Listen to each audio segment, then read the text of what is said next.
Hello and welcome to On the Record. Flying saucers, extraterrestrials, monsters from outer space. The government has been telling us for years that they're not real. They're weather balloons or swamp gas or reflections from the sun or the ravings of lunatics. But serious UFO researchers say a breakthrough may be very close. Some of the government scientists who worked on the top secret project Blue Book are ready to talk. What's more, a series of revealing government documents have trickled out of the federal files, documents that paint a much different picture of the UFO phenomenon. One of the most dedicated UFO researchers lives right here in Las Vegas. His name is John Lear, and he is my guest today. Mr. Lear, thanks for being here. Okay, George. To begin with, you're a pilot, an airline pilot, captain. You have held 17 different world speed records at one time or another. You're a member of the famous Lear family that all Nevadans are pretty much familiar with, a former state Senate candidate. You don't sound like the kind of guy who would get hooked up in something that a lot of people would say is a bunch of nonsense. No, it's just by coincidence that I got really interested. This about 2 years ago. My father saw a UFO and my brother did, and they were very interested, but there was really no proof as far as I was concerned to really look into it until about 2 years ago. Your father and brother saw them. Can you give details? My brother saw one. He was flying a P-38 from Phoenix to Los Angeles at night. It just appeared in front of him. He made two turns, 90-degree turns. It stayed in front of him and then disappeared.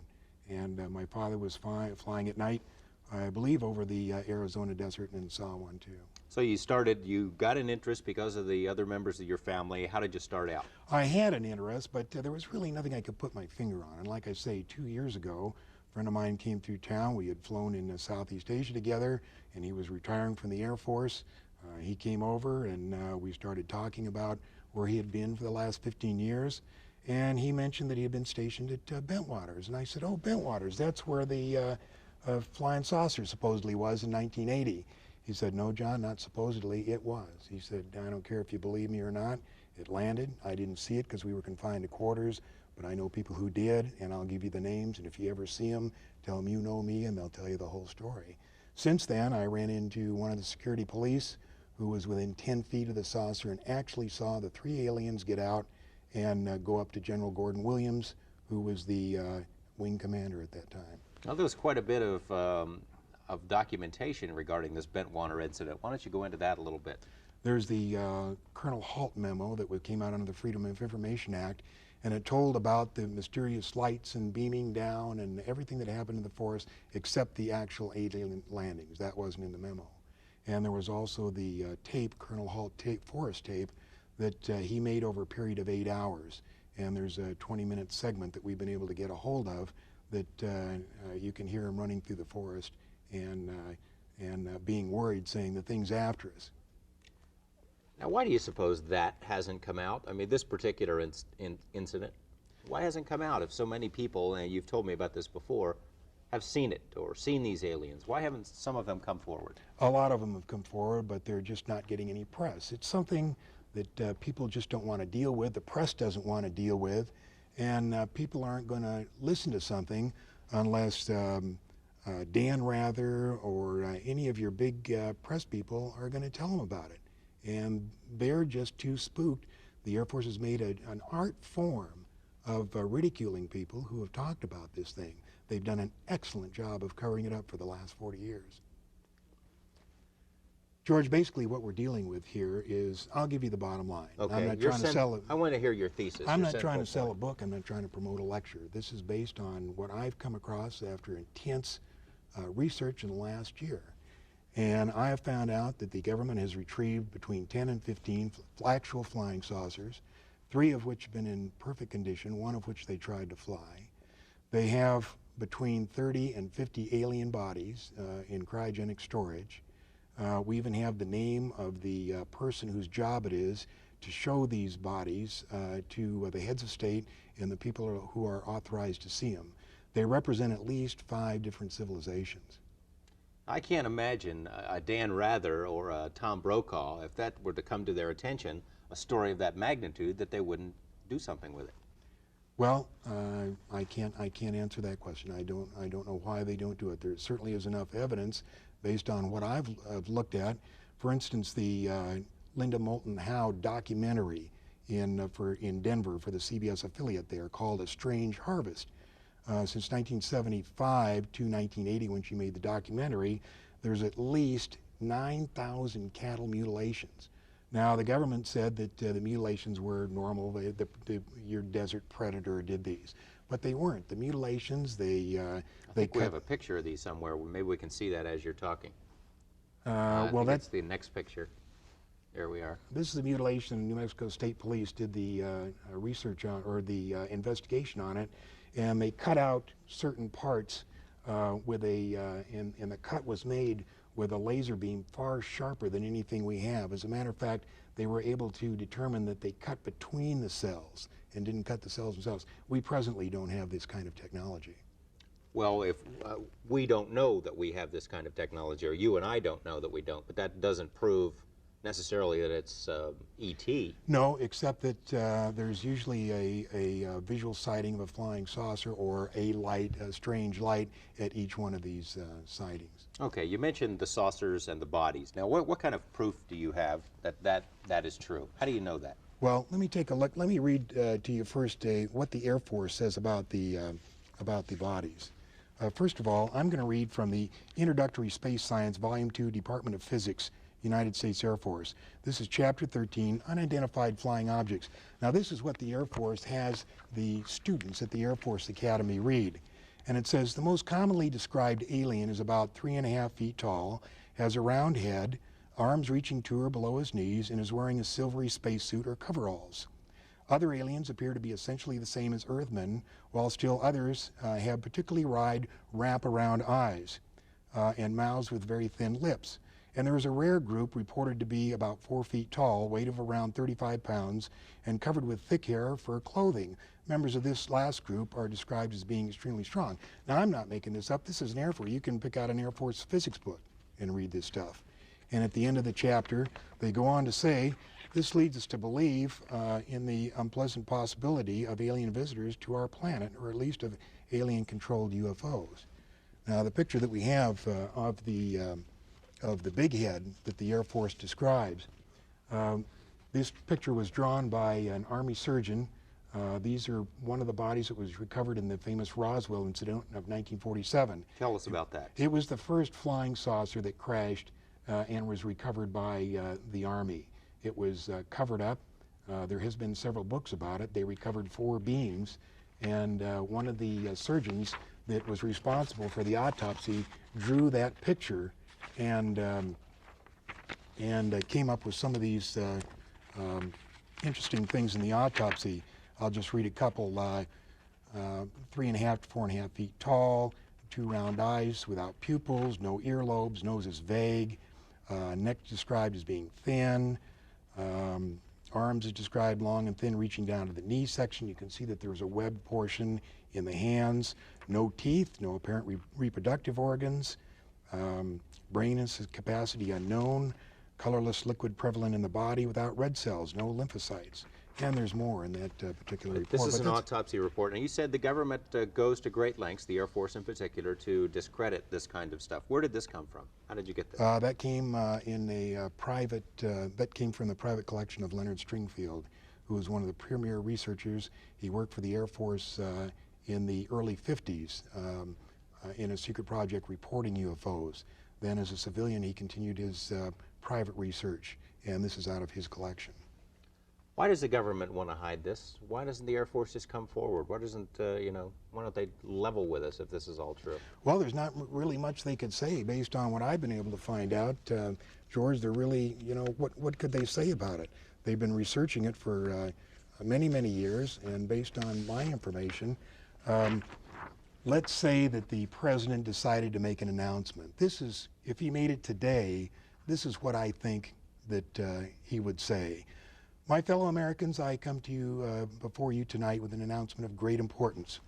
Despite all our denials, flying saucers do in fact exist. Where they come from, we do not know. Who is in them, we do not know. Where they are from, we do not know, nor do we know how they got here or what they want. We are unable to duplicate any of the metals found on the several craft we have recovered, nor are we able to figure out how they are propelled. We have hidden these facts from you over the past 40 years in hopes that we could give you more answers. Unfortunately, we are no closer to answers today than we were 40 years ago. God bless you all. In other words, you find it highly unlikely that the president would ever make a statement, anything like that. No, it's just, it's too big. It's the problem is not only just the fact that there are five and as many as 10 different civilizations visiting us.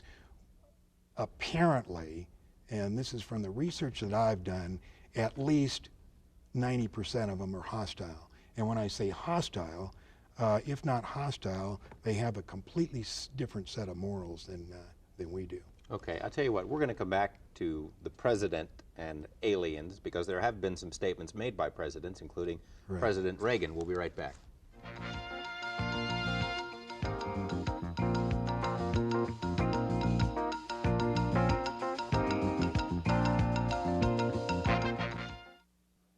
Welcome back. UFOs, are they real? We're talking with John Lear on the subject. Mr. Lear mentioned a couple of minutes ago about what the president might say about UFOs.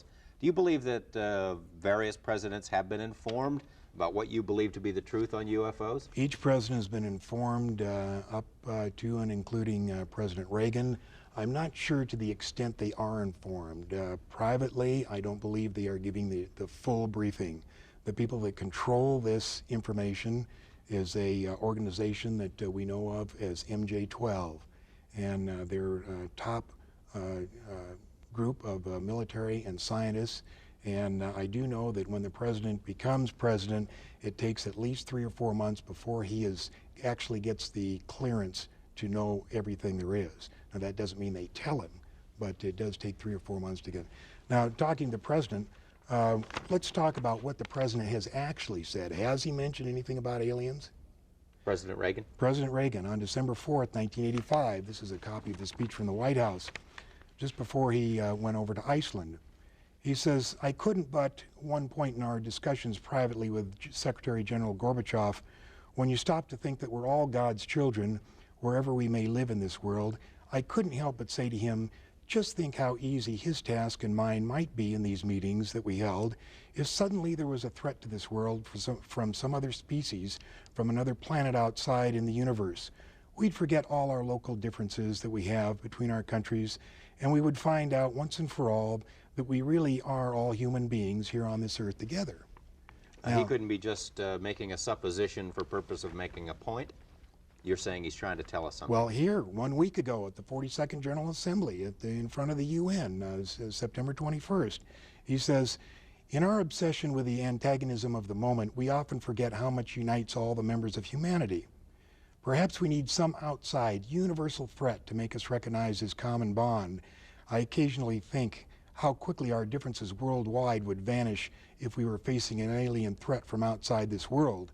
And yet I ask you, is not an alien force not already among us? Now, this is right out of a White House speech. I'm not making this up. What did he mean by this alien force? I mean, does it say? Does he go on to say something? Yeah, he says, what could be more alien to the universal aspirations of our people than war and the threat of war? I see. But the point is, why would he even bring up aliens? I mean, it's pretty far out for the President of the United States to be mentioned threats from outer space. Okay, what about President Carter? President Carter, we have the quote from Carter when he was during his election campaign, if I become president, I'll make every piece of information this country has about UFO sightings available to the public and the scientists. I am convinced that UFOs exist because I have seen one. Jimmy Carter says he saw one. That's Jimmy Carter. He saw one in So, 1973. but he didn't tell us, did he? He doesn't. The pressure is enormous on these people to cover this stuff up. How can that be? Are they afraid of a panic? That people would panic? There's the panic problem, and there's also the problem that, in fact, in Cro-Magnon man, there may have been some tinkering to make us what we are today. And that's been borne out by several researchers. We couldn't have developed exactly the missing link. Something had to happen to get us going. Between 4,000 and 8,000 BC, we had just been going along and for hundreds of thousand years not doing anything. all of a sudden, bang, we started making pottery, invented the wheel, invented fire, and everything took off. What was the key that did that? I don't know, but it causes one to think. You mentioned a couple of minutes ago before the break that you think 90% of these visitors are hostile. What makes you think that? Well, doesn't fit with what we think of as ET, you know? If you read several of these books that are on the newsstands, one is called Intruders, one is called Communion. They apparently come down, and when I say apparently, this is taken from 300 hypnosis cases. A friend of mine has done 140 of them. And the people are abducted, they're taken up into a saucer, usually lasts about an hour. They do all kinds of experiments. They give them shots, they poke them, they cut them, they do all kinds of things, then wipe out their memory and send them back. Only after several months of some psychological problems do they end up going to a psychiatrist.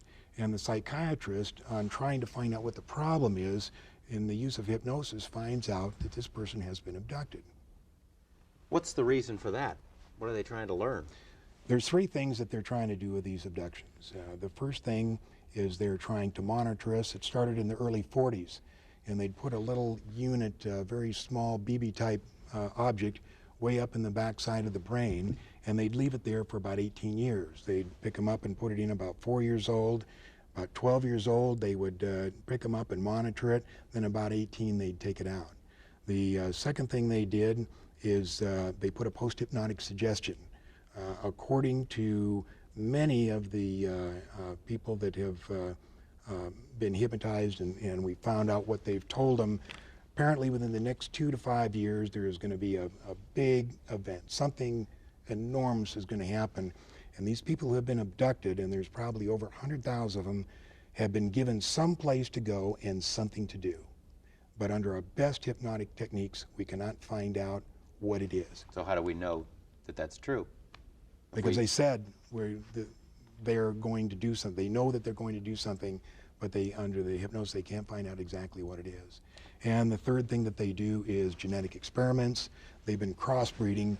There's a very good book out now called Intruders, written by Bud Hopkins, and it's about a crossbreeding experiment with a girl in Indianapolis. And they actually, the big head, what we call the big head in research, the little 3.5 foot tall with a big head, they crossbreed that with this girl in Indianapolis, and there were 7 children. And just last fall, before the book was published, they brought the oldest and the youngest to show to her, and they let her name all 7. Now, this book has been thoroughly researched by Bud Hopkins, and although it sounds strange, believe me when I tell you, you may not find out in a month, a year, 5 years, or 10 years, but you'll look back at what I'm telling you now, and you'll say to yourself, my gosh, the son of a gun was right. Well, where's this girl now? She's just living on a farm? She lives in Indianapolis. She lives in town. Or just outside of town. She just got married. Bud went to her wedding. We all know who she is. She gets along, just fine. It doesn't mean, just because she was adopted and gave him children doesn't mean it was the end of the world. It was just a part of her life. Why don't we see a lot of photographic evidence, as many cameras and video gear? Why don't we see a lot of that? There are a lot of it. Before you go on, I know the pictures that we showed in the beginning of this program, you say they're baloney, they're phonies. That's right. The pictures you showed at the beginning were called the Myers incident. It's called the visitors from Pleiades. And any ufologist worth his salt knows, and who has researched that case, knows that he cannot back it up with the negatives and the essential information to prove that something like that happened. So we look at that as suspect. So in other words, you run into your share of phonies as well in your research. Absolutely. There's not that many, but there are a few out there. There's so many people that have real stories to tell that we're just so busy with those. For instance, let's take the November 17th Japan Airlines incident. I'll tell you what, we're going to take another break, and we'll do that when we come back. Stay with us.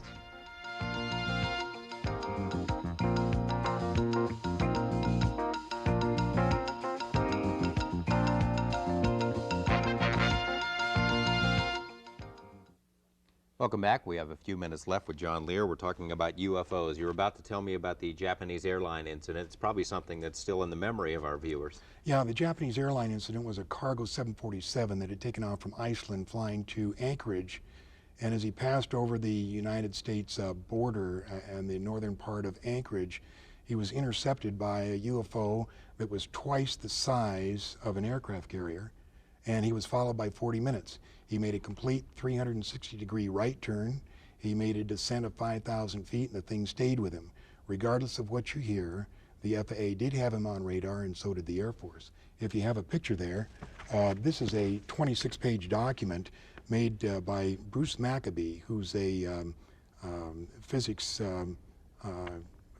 employed by the Naval Surface Weapons Laboratory and one of the most respected figures in ufology. I don't think we have that picture, so go ahead. Okay, I'm just going to hold it up here, and you can see the size of the 747 to the UFO. Now, the UFO was not brightly lit like that.